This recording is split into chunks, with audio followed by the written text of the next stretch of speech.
তো আমার ভাই বন্ধুরা যারা আমার ভিডিওটা দেখছো, আমি আজকে একটা গুড অ্যাডভাইস দিতে চলেছি তোমাদেরকে। তো তোমাদের যদি মনে হয় ভিডিওটা অ্যাডভাইসটা কাজে লাগাতে হবে না, অ্যাটলিস্ট ভিডিওটা দেখো, দেখে কিছু ভাবো, সেটাই আমার কাছে বড় পাওনা হবে। সো কিসের ব্যাপারে আমি কথা বলতে চলেছি? পিপল প্লিজারদের ব্যাপারে, রাইট?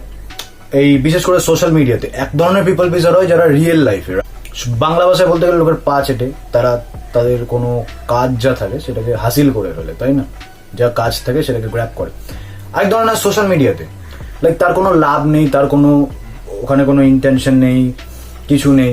বাট এই কিছু যে তোমরা দেখবে কিছু কিছু মানুষ যারা এত ভেল্লা ইন দ্য সেন্স, আমি কি বলছি, ভেল্লা মানে অলস, যাদের কোনো কাজ থাকে না খেয়ে দেয়, তারা কি করে কুম্ভকর্ণকেও হার মানায় রামায়ণের, মানে কাজ না থাকাতে।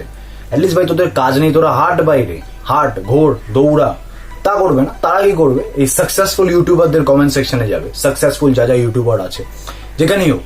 এটা বেশিরভাগ ইন্ডিয়াতে, আমি না ফরেনে খুব একটা দেখিনি, তারা ক্রিয়েটারদের না ক্রিয়েটার বলে মনে করে। আমাদের এখানে ক্রিয়েটারদের না কিরকম একটা সেলিব্রিটি, মানে ভগবানের দরজা দিয়ে ফেলে।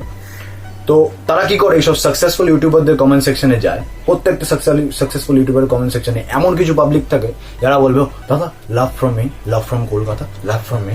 তুমি জানো এর জন্য ইন্ডিয়ানদের অনেক বেশি ট্রোল করা হয় টুইটারে।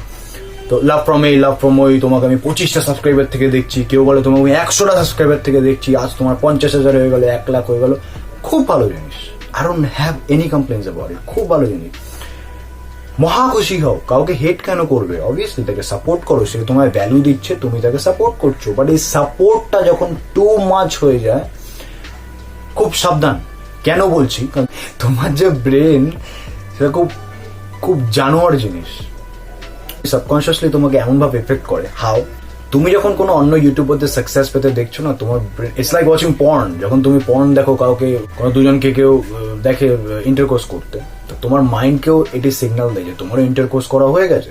You don't need to like, তোমার কোনো রিলেশনশিপ দরকার নেই, রিপ্রোডিউস করার দরকার নেই, তোমার মানে স্টিমুলেশন ব্রেন পেয়ে গেছে। এটাই সেম জিনিস, তুমি যখন এই সাকসেসফুল ইউটিউবারদের দেখছো, তোমার মাইন্ডকে এটি সিগন্যাল দেওয়া হচ্ছে যে তুমিও সাকসেস পেয়েছো। তা তুমি যখন এই সারাদিন জোস টক, টেড টক্স, মানে যারা দেখে, তুমি মানে আমি তোমাদের বলছি না, যারা দেখে এই জোস টক, টেড টক্স, এই সমস্ত জিনিস দেখে বেড়ায় সারাদিন, ইন্সপিরেশন নিয়ে বেড়ে, লাস্টে বলে বাহ বাহ ভাই ছেলেটা 1,20,000 বাইক কিনেছে, 2 লাখের বাইক কিনেছে, খাওয়ার পয়সা ছিল না, পিৎজা খেয়ে দিন কাটাতো, আজ কিনা বিরিয়ানি খাচ্ছে। 3 ধরনের লোক হয়। কিছু কিছু লোক হবে যারা কিনা প্রথমে এদের সাকসেস দেখে খুশি হবে, এদের সাকসেস দেখে তারা খুব আনন্দ পাবে, কমেন্টও করবে, কিন্তু না পরে দুঃখ করবে, অজুহাত দেবে। আচ্ছা, ও তো সাকসেস পেয়েছে, ওর বাবার তো এই ছিল, ওর বাবা তো কাপুর পরিবারের, এই ওর বাবার তো এত পয়সা, ওই নেপোটিজম, এই ওই হ্যান ত্যান অজুহাত। কিছুদিন আগে টার্ম ছিল নেপোটিজম। আরে ভাই, তুইও সাকসেস পা, সবাই পাচ্ছে, তুই কেন পাবি না? এটা হচ্ছে অজুহাত দেওয়া পাবলিক। আর সেকেন্ড টাইপের পাবলিক হচ্ছে যারা কেবলমাত্র খুশি হয়, ভাই আলাদা গ্রহের প্রজাতি। তোরা খালি খুশি হচ্ছিস, তোদের এত খুশি কোথায়? ইউটিউবারটা যত না খুশি, তার ইউটিউবার বা কোনো সাকসেসফুল যারা অ্যাচিভমেন্ট পেয়েছে, যারা অ্যাচিভ করেছে কোনো কিছু, তারা যা না খুশি, তার থেকে 14 গুণ বেশি খুশি এরা হয়, এইসব পাবলিকেরা। সে ইউটিউবাররা তো জানেও না যে এরা এক্সিস্ট করে, রিয়েল লাইফে এক্সিস্ট করে। এরা they don't give up তোমার ব্যাপারে। তো তুমি যখন এইসব করে বেড়াচ্ছ, শুধু খুশি হয়, আমি বললাম সেকেন্ড টাইপের পাবলিক। থার্ড টাইপের পাবলিক কি হয়, যেটা আমি তোমাকে হতে বলবো, যে তারা এটা দেখে ইন্সপিরেশন নেয়। তারা দেখে যে ইউটিউবারটা অনেক কিছু করছে, এত টাকা কামাচ্ছে, বা ইনস্টাগ্রামারটা এত বড় হয়ে গেছে, তারা না ইন্সপিরেশন নেয়। তারা আয়নার সামনে একবার হলেও যাবে, গিয়ে দেখবে যে আমি বলবে, আমার লাইফ এত শিট কেন, আমি কেন জীবনে কিছু করতে পারছি না, আমি আর ওই ইউটিউবারটা কি আলাদা? ও তো একটা মানুষ, হ্যাঁ হতে পারে একটু বুদ্ধিমান, একটু আমার থেকে হার্ড ওয়ার্কিং, সে ইউটিউব করছে, বা আমিও করবো। That's what I want you to be. আমিও চাই যে তুমি এই ধরনের ক্যাটাগরির মধ্যে আসো, অ্যাটলিস্ট ইন্সপিরেশন নেয় ওদের থেকে, যে হ্যাঁ ওরা করছে, আমি কেন পারবো না। Very good. পিপল প্লিজাররা কিন্তু ছোটবেলা থেকে এদের মধ্যে এরকম টেন্ডেন্সি থাকে, কারণ এবার এরা এইভাবেই ট্রেন হয়, এদের এভাবে ট্রেন করা হয়, এদের এইসব কথাই বলা হয়, এইভাবে ইনফ্লুয়েন্স তারা ছোটবেলা থেকে, যার দ্বারাই হোক, পেরেন্টসের দ্বারা হোক, বা বন্ধুদের দ্বারা হোক, বা তারা নিজেরা শিখুক, কারোর থেকে শুনে হোক। এরা জীবনে কোনোদিন বড় হতে পারে না, সিরিয়াসলি। এরা যতই বড় হয়ে যাক না, এরা কারো আন্ডারে থাকতে পছন্দ করে।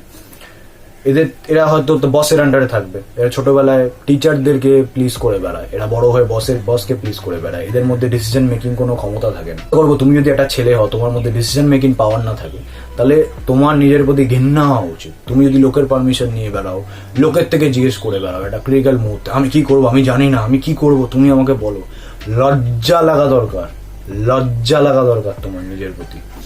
এরকম হয়েও না। তো পিপল প্লিজারদের মধ্যে এরকম টেন্ডেন্সি দেখা যায়, এদের মধ্যে নিজে কিছু করার ক্ষমতা নেই। So don't be this kind of person, please please. এইরকম হয়েও না, নিজের লাইফের ডিসিশন নিজে নাও।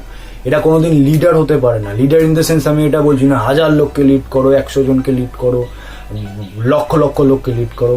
At least lead your life, at least নিজের লাইফকে লিড করো। নিজের লাইফ শুধু চললেই হবে না, নিজের লাইফকে এমনভাবে লিড করো যে নিজের ডিসিশন নিজে নাও, সেটা নিজের ডিসিশন নাও এবং সাকসেসের দিকে এগিয়ে যাও। Be a leader in your life, not a follower, please, not a follower.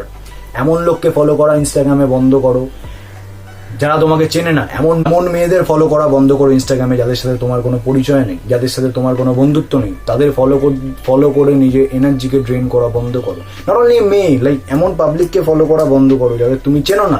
Stop following celebrities. তাদের দেখো, that's no problem, but stop following celebrity. You are just one তাদের মিলিয়ন্স অফ ফলোয়ার্সের মধ্যে। নোবডি গিভস আ তোমার ব্যাপারে, কেউ পরোয়া করে না। সো এদের ফলো করা বন্ধ করো। পিপল প্লিজার এই পৃথিবীতে থাকবে যারা লোককে প্লিজ করে বেড়াবে, যারা নিজের লাইফে কিছু করবে না, যারা লোকের সাকসেস দেখে নিজের মনকে খুশি করবে বা অজুহাত দিয়ে বেড়াবে। অ্যাটলিস্ট তুমি এরকম হও না। তুমি কেন এরকম হবে, তাই না? Thank you very much for watching this video. I hope তুমি ভিডিও থেকে কিছু শিখেছো। তুমি ভিডিওটা নিয়ে একবার হলেও আমার কথাগুলো নিয়ে ভাববে, সেটাই আমার কাছে হবে সব থেকে বড় পাওনা। I'll see you in the next video.